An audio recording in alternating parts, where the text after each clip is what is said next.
โอเคสวัสดีเนาะวันนี้มุกจะมารีวิวด้วยการกินกาแฟอีกเนาะเพราะว่าหลังจากกินข้าว10 นาทีแล้วมุกจะมาดื่มกาแฟเนาะธรรมชาติวันนี้ก็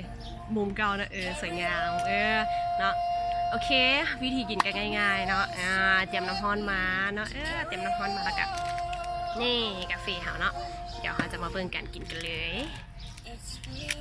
ถ้าคนไหนที่ว่าสนใจเนาะที่มุกรีวิวไปเนาะซื้อได้เนาะมันดีอีหลีเนาะกาแฟอันนี้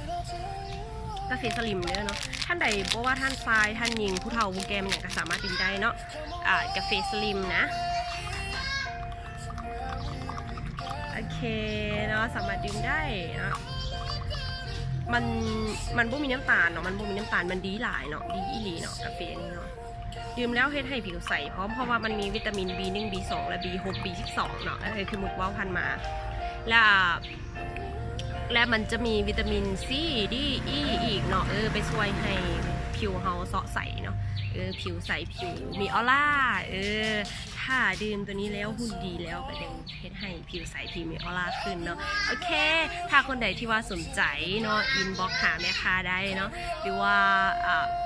ไปซื้อได้เนาะตามตัวแทนจำหน่ายเนาะโอเคไปแล้วบ๊ายบายสนใจอินบ็อกซ์มาได้